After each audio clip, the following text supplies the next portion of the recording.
compound data types. We will start adding few cells here, and we'll start with list first, and then we will look into other types after that. So like we compared list, and list has certain properties that we just saw. Now we are going to practically see how these properties actually look like when it comes to code. So we will start exploring that. So let's say we have a list. So L is like this. We can see the list is having 5 elements right now. And what I want to do is, like, I am creating another list, and this list is of numbers. So I'm just saying L list of numbers, just giving a name list of numbers. And I will be keeping some numbers here, and I will be printing this list first, and here it works well. Now what I want to do is I want to apply some element wise multiplication. So I'm trying to do that right now. So let's say I do this multiplied by list. So I'm trying to do that, but I will face issue when I execute this code because it is not working as I am expecting. So I will talk about the solutions that are possible to overcome this problem. So when I'm doing, then it is not doing element wise multiplication. It is having another set of elements appended to this particular list. Now, what is the solution to solve this problem? So in order to solve this problem, there are multiple ways. So one way to solve this problem is lambda functions. Another way to solve this problem is list comprehension. Another way to solve this problem is write your own loops. And then another way to solve this problem can be using map. So there are various ways to actually approach this problem, but this one is not working well. And once we start doing some data analysis related work, then you will see we have numpy also. And through numpy, doing this multiplication on numpy array is very much easy compared to Python. So we will look into NumPy, the advantages, the convenience, as well as the performance that we get from NumPy. We will explore that. But for the time being, I hope you are okay with this. And then I'm just thinking, like, why not we start with some list operations. So let's say we have this list, and I'm just writing L dot tab. When I do that, it shows me various options, and one of the options is use append function. So I can do one thing, like I can use this append function, and here I want to append, let's say, something. This is a demo, and I'm appending of Python. Let's do that, demo of Python, and I will execute it, and I will run L again. So you can see now I have another element in the list which is of Python, and you can notice that now list is getting appended also. That means it is mutating, and we are able to change it. So this is happening right now immediately on the same variable. So lists are mutable. So that's another interesting observation you should have right now with this particular statement, right? So it looks fine. Now there are other various interesting options. So if I do L dot, then there are like other options, like let's say insert. I want to insert, and you can have question mark in front of the method, and then you can run it.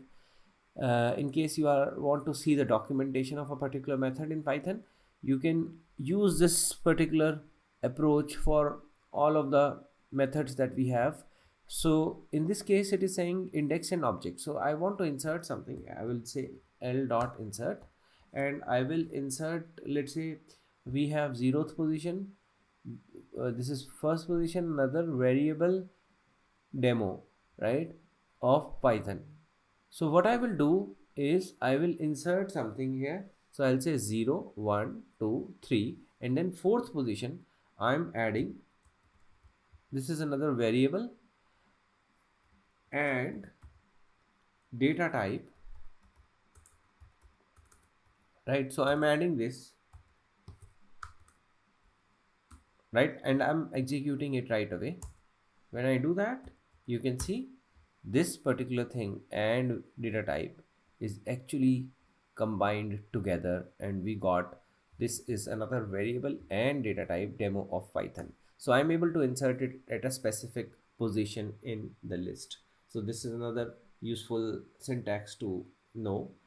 Now you can do remove also. You can simply say l dot remove and then specific element that you want to remove, you it will remove it, right? So those methods are there. Now I want to talk about the differences between append and extend. So you can see when I do extend and I do question mark, so in the documentation itself you will find like we have few things like this is append, and let's see the documentation for append. You can see this is appending object to the end of the list, and this is extending list by appending elements from the iterable. So what we will do, like now I will use some examples so that you are clear like what is the difference. So for doing it, like what I'm thinking, like why not we do one thing. Let's say I'm having a list of customers, so I'm just writing customer list or offline customer list, and here I will be having, let's say, few customer IDs, maybe customer ID 1, customer ID 2, customer ID 3. So let's say we have these customer IDs, and I do have another list here which is online customers, and these customers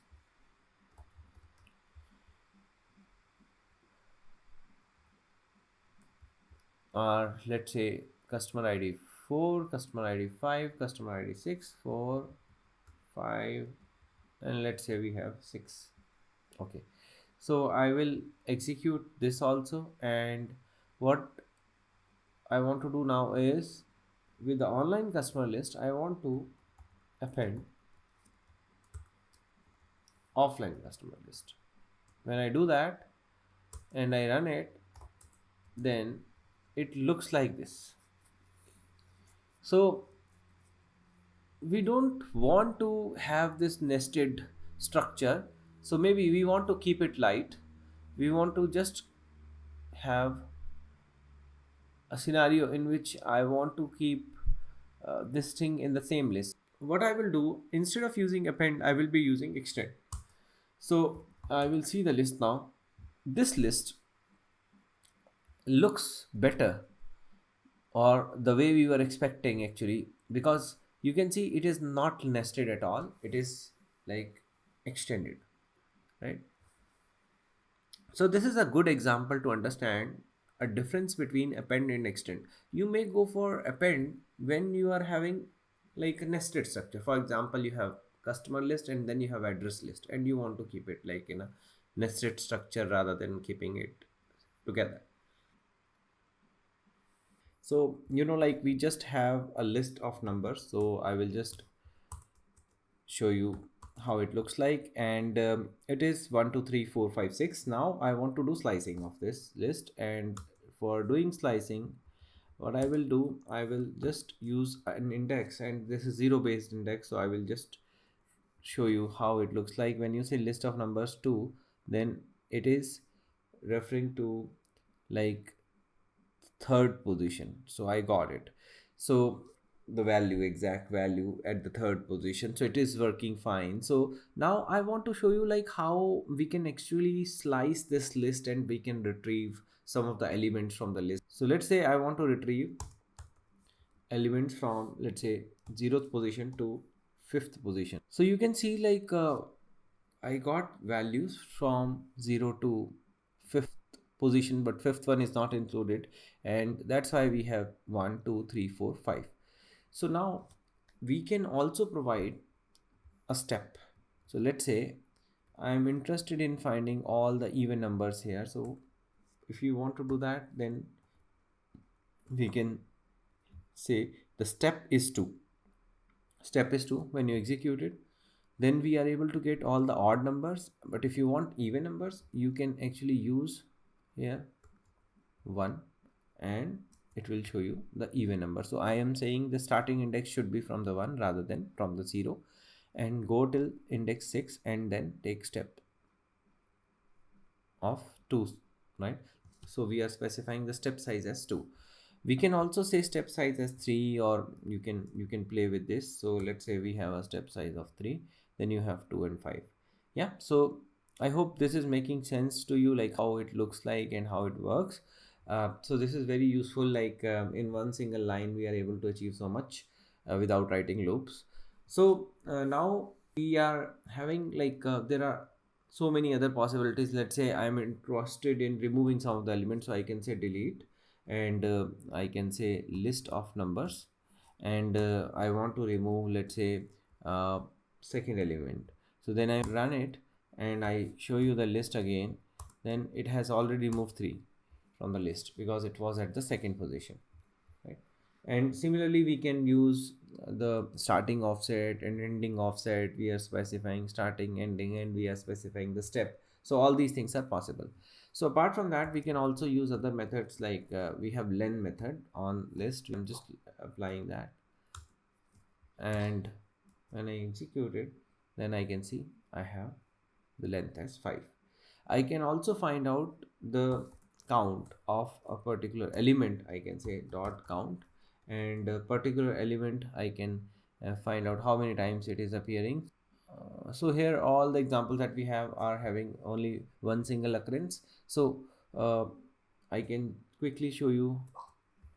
Yeah, it is counting how many times one is appearing. So let's add few more elements into this, and we can say that I want to extend this list, and I want to extend this list by itself, and then I will run it, and let's see, we have now some duplicate elements. So what I will do, I will copy this now. It is showing me 2, right? So you can find out what is the minimum value in the list, right? So minimum value in the list, and what is the max value in the list of numbers, right? So it is showing me the max value, right? So there are so many other important methods in list. You can find out the index of the element. You can have sorted list. You can say I want to sort this list.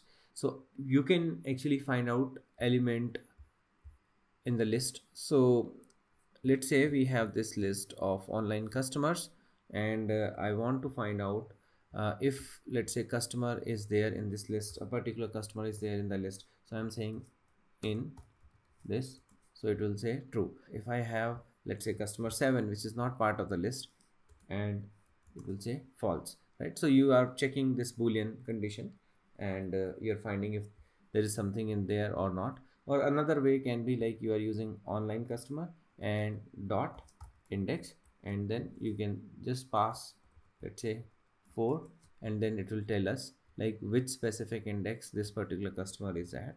So we can also say 5, let's say, and then you get another index.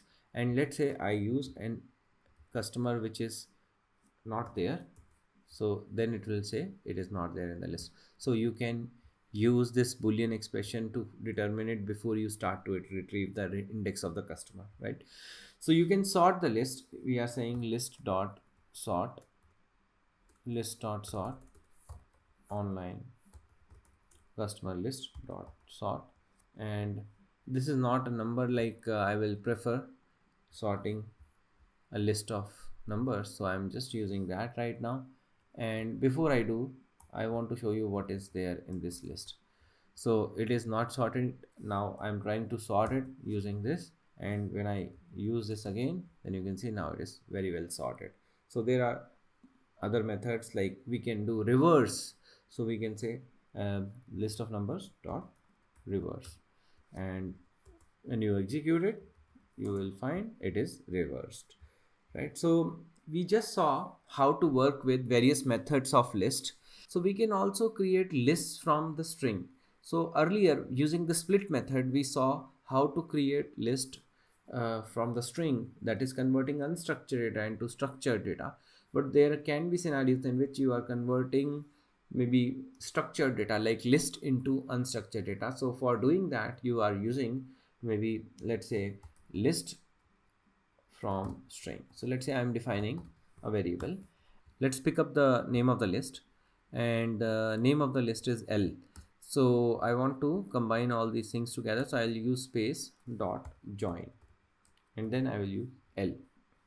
But before I execute it, I want to show you what is there in L. So this is how it looks like, and when I execute now, so this is we are creating string from list, string from list, and when I execute it, I will copy, I will paste it here, and I will execute it. So you can see now it is having everything appended together, and this is a string. It is not no more a list. You can find out, like you type, and in the type itself you will see we have string, right? So this is a join method which will help us in converting list into a string. So we can also work with so many other methods in the list. I would request you to just start exploring list by just putting L dot tab and then start working on it, different methods, and see, like, I think most of the methods I have already used. Now it's time to talk about tuples. In the next lecture I'm going to talk about tuples, and there again we will start looking into various options provided by the tuple, and you will get a good idea how do we use tuple, where do we use tuple, right? So let's explore tuple in the next lecture. I'll see you in the next lecture. So for the time being, you can practice more with the list.